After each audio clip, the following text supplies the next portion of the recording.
ମୁଁ ନବନିର୍ମାଣ କୃଷକ ସଂଗଠନର ଛାତ୍ର ନେତା ଉମାକାନ୍ତ।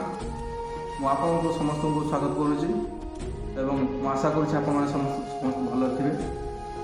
ବନ୍ଧୁମାନେ, ଆଜି କିଛି ବିଗତ ଦିନରେ ଆପଣ ଦେଖି ଆସୁଥିବେ କେବଳ ଧର୍ମ ନାଁରେ ପ୍ରଚାର ପ୍ରସାର ଚାଲିଛି। ଧର୍ମ ନାଁରେ ଚାଉଳ ଆଦାୟ ହେଉଛି, ସିନ୍ଦୁର ଆଦାୟ ହେଉଛି, ପାଣି ମାଟି ହେଉ ସବୁ ଭିତରେ ଆଦାୟ କରାହେଉଛି। ତ ସେଇଟା ଆପଣ ଲକ୍ଷ୍ୟ କରନ୍ତୁ, ଯେଉଁ ଜିନିଷ ମଣିଷ ବଞ୍ଚେ, ସୁଖ ଦୁଃଖ ତାର ଯେଉଁ ପରିସ୍ଥିତିକି ସେ ସାମ୍ନା କରେ, ସେ ଜାଗାରେ ମେଣ୍ଟାପତି ଠିଆ ନ ହେବା ସ୍ଥଳରେ ଆଜି କ'ଣ ହେଉଛି ନା ଗୋଟେ ବାହାନା କରିକି ଗୋଟେ ଦିଗରୁ ଅନ୍ୟ ଦିଗକୁ ସରକାର ପଳେଇ ଆସିଛି। ଆମେ ତ ଲୋକଙ୍କ ସାଥିରେ ରହିପାରିବୁନି, ତାଙ୍କ ଯୋଗ ସାଥ ହେଇନୁ। ଆଉ ଗୋଟେ ଦିଗ ଅଛି ମଣିଷ ସହିତ ଯୋଡ଼ାଯୋଡ଼ି ହେଇକି ରହିଛି, ସେଟା ହେଲା ଧର୍ମ। ମଣିଷ ନିବିଡ଼ ଭାବେ ସମ୍ପର୍କ ରଖିଛି ସେଟା ଧର୍ମ ସହିତ। ଯଦି ଦୁଃଖ ସହିତ ସାଥ ନ ଦେଇକି ଧର୍ମ ସହିତ ସମ୍ପର୍କ ରଖୁଛନ୍ତି, ତାହେଲେ ବୋଧ ହୁଏ ସେଇ ଦୁଃଖୀ ମଣିଷଟି ଧର୍ମ ନାଁରେ ଭୋଟ ଦେବ। ଏହା ହିଁ ବର୍ତ୍ତମାନ ଆଜିର ବିକଳ୍ପ ବିଜେପି ଆଉ ବିଜେଡ଼ି ଦୁଇ ଜଣ ହିଁ କରୁଛନ୍ତି। ମୋର ଗୋଟିଏ ରିକ୍ୱେଷ୍ଟ, ଆଜ୍ଞା, ପେଟର ଭୋକ ରଖି କେହି ଧର୍ମକୁ ଆପଣେଇ ନାହାନ୍ତି। ଆଜ୍ଞା, ପେଟ ଭୋକ ଚାଲିଗଲା ପରେ ଧର୍ମକୁ ଅଟୋମେଟିକ୍ ସମସ୍ତେ ଆପଣଙ୍କୁ ବାଧ୍ୟ ହେବେ। ଆଉ ଯଦି ପେଟର ଭୋକ ଅଛି କେଉଁଠି ମରିଯିବ, ଆପଣ ଧର୍ମ କେମିତି ବାଣ୍ଟିବେ?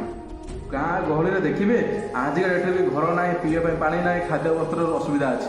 ସେମାନଙ୍କ ପାଖରେ ପହଞ୍ଚିକି ଯଦି ଆପଣଙ୍କର ଗାଡ଼ି ଯେଉଁଟା ଆପଣ କଲେକ୍ସନ୍ କରୁଛନ୍ତି ମାଟି, ଯଦି ସେଇ ମାଧ୍ୟମରେ ଯଦି ଆପଣ ତାଙ୍କ ଘରେ ଘରେ ପହଞ୍ଚି ଯଦି ଘରଟିଏ, ତା'ର ରହିବା, ତା'ର ଚାକିରି ବ୍ୟବସ୍ଥା କି ସେ ବଞ୍ଚିବାର ବ୍ୟବସ୍ଥା ଯଦି ସେତିକି କରିଥାନ୍ତେ, ବୋଧହୁଏ ଆଜି ଓଡ଼ିଶା କି ଭାରତ ବର୍ଷ ଗରିବ ହିଁ ନଥାନ୍ତା। ମୁଁ ଏତିକି ରିକ୍ୱେଷ୍ଟ କରୁଛି, ମୁଁ ଆଜି ଯେଉଁ ବିପଦ କଥା କହୁଛି, ଏଇ କଥାଟି ବୋଧହୁଏ ରାଜନେତାମାନେ ଉପହାସ ବା ଥଟ୍ଟାରେ ମନେଇ ନିଅନ୍ତି, କିନ୍ତୁ ଗରିବ ଲୋକଟେ ନିହାତି ହୃଦୟଙ୍ଗମ କରିବ। ସେ ଧର୍ମକୁ ମାନୁ, ଧର୍ମ ଠାରୁ ବଡ଼ ଜିନିଷ କିଛି ନାହିଁ। ବିନା ଧର୍ମରେ ଆମେ ଏଠି ଜୀବିତ ନାହାନ୍ତି। ଆଜ୍ଞା, ଆମେ ଧର୍ମକୁ ମାନିବା, କିନ୍ତୁ ପେଟକୁ ଆଜ୍ଞା ମାନିବା ବି। ଆମ ପାଖରେ ପ୍ରାଇସ୍ ନାହିଁ, ପ୍ରେଷ୍ଟିଜ୍ ନାହିଁ, ପେନ୍ସନ୍ ନାହିଁ। ତାହାର ଆନ୍ଦୋଳନରେ କୌଣସି ସରକାର ଆମ ସାଥ ଦେଇନି। କିନ୍ତୁ ଟିକେ କ'ଣ ଚାଉଳ କଲେକ୍ସନ୍, ସିନ୍ଦୁର କଲେକ୍ସନ୍, ଏଇସବୁ କଲେକ୍ସନ୍, ଯିଏ ମହାପ୍ରଭୁ ତାଙ୍କ ଅଭଡ଼ା ଅସରନ୍ତି ଅଭଡ଼ା, ଯାହାର ମନ୍ଦିର ପାଖରେ ହଜାର ହଜାର କୋଟି କୋଟି ଟଙ୍କାର ପ୍ରତ୍ୟେକ ବର୍ଷ ଆକଳନ ହେଉଛି ଖର୍ଚ୍ଚ କରିବା ଲାଗି, ସେ ସବୁ ଖର୍ଚ୍ଚ କରିକି ବର୍ତ୍ତମାନ ବାହାବା ନେଉଛି ସରକାର। କାହିଁକି ଏସବୁ କ'ଣ ଆମେ କହିଥିଲୁ? ଆପଣ ଯାଆନ୍ତୁ, ଆପଣ ଶାସନ କାଳରେ ଆମକୁ ପ୍ରହସନ କରିକି ଆମକୁ ଦେଖାନ୍ତୁ। ନାଇଁ ଆଜ୍ଞା, ସବୁ ଜିନିଷ ଆପଣଙ୍କୁ ଦିଆହେଇଛି। ଆପଣ ସରକାର ପାରୁଛନ୍ତି କ'ଣ ପାଇଁ?